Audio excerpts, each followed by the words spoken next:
Pertama, ini ya bakal lama nggak resesi ini? Ya, ini saran saya ya.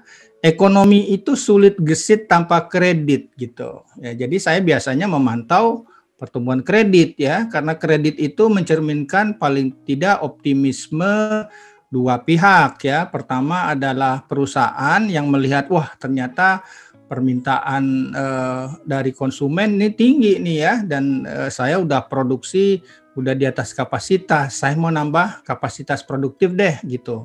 Kemudian yang kedua tentunya bank. Bank lihat perusahaan ini, wah kalau saya nyalurin kredit nanti gagal bayar nggak gitu. Kalau bank mau nyalurin kredit berarti ekonomi bagus. Jadi begitu ya, triknya tuh ngelihatnya itu dari kredit ya, dari kredit. Kalau sekarang kreditnya sangat lambat gitu.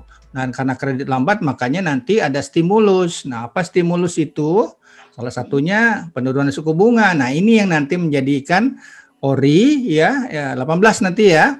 Itu menarik ya. Nanti kita juga akan bahas recovery pola huruf K itu apa. Begitu Hanum. Recovery huruf K. Nah, itu pertanyaan saya selanjutnya udah. Oke. Maksudnya apa itu huruf K? Jadi huruf K itu begini ceritanya ya. Ini udah dikonfirmasi kalau kita melihat penggerak saham ya, penggerak pasar modal, saham apa aja yang naik.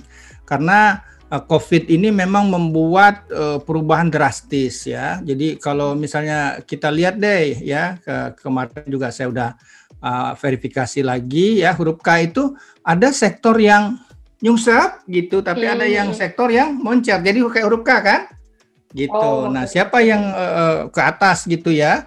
Itu di Tengarai itu adalah seperti saham digital ekonomi ya, karena itulah di Amerika ya S&P 500 itu yang bursa yang naik itu adalah mulai dari Apple, Netflix kan karena orang diam di rumah kan, orang banyak nonton ya, saham Zoom misalnya ya, saham Nvidia itu yang menghasilkan graphic card ya, tapi siapa yang nyungsep gitu, itu ternyata saham Exxon, perusahaan minyak, kemudian ada lagi saham Boeing gitu ya, itu kan aviation, perjalanan dan lain-lain gitu.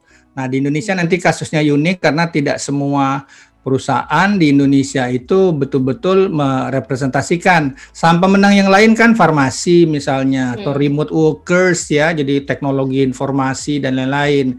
Nah, ini harus kita antisipasi. Jadi bagi investor pun ya sekarang tuh nggak bisa langsung beli saham seolah-olah langsung reksadana secara keseluruhan ya, ada baiknya tematik, pilih misalnya apakah saham consumer yang dapat benefit dari bansos, saham komoditi ya seperti CPO yang dapat dampak positif dari stimulus di China gitu. Nah, ini nanti akan semakin menyebabkan apa ya, ini harus diantisipasi ya, ada seperti disparitas lah ya yang melebar gitu. Nah, itu sebabnya ini saya langsung aja ya saya juga ayah dari 3 orang milenial ya.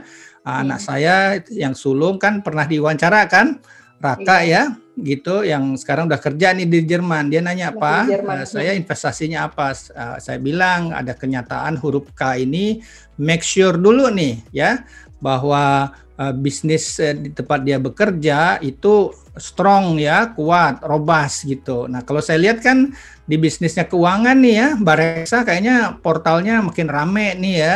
Orang yang tertarik buat investasi ya, itu bagus. Jadi ya alhamdulillah insya Allah nih sektornya Hanum, Mas Anggi itu bagus ya, sama seperti juga di tempat saya. Jadi saya sarankan ke anak saya perkuat talentanya gitu ya. Setelah gajinya gede ya baru kita lebih enak lah kita ngomong investasi di berbagai jenis aset. Sekarang tuh penataan dulu ya karena dunia ini berubahnya sangat ekstrim. Nah, begitu Hanum.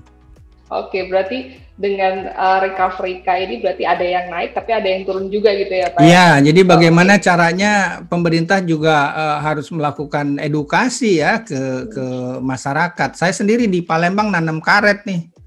Ya, itu kemungkinan sulit ya, makanya diganti. Misalnya tetap aja orang suka makanan, ada alternatif makanan baru ya, orang Jepang katanya suka yang namanya porang ya. Demikian banyak orang Indonesia itu yang sukses katanya ya jadi jutawan karena porang ini ya. Jadi ada baiknya. Nah, seperti investasi ya di kegiatan saya juga kan menanam itu persis seperti investasi kan, sektor rotation namanya ya. Karena itu ya yang dikelola oleh istri saya ya real asset seperti kebun ya kita ganti dengan tanaman yang punya masa depan lebih baik. Ya semoga perumpamaan ini mempermudah ya pemahaman bagi para pemirsa Bareksa. Berarti mencari peluang-peluang ini gitu ya Pak ya.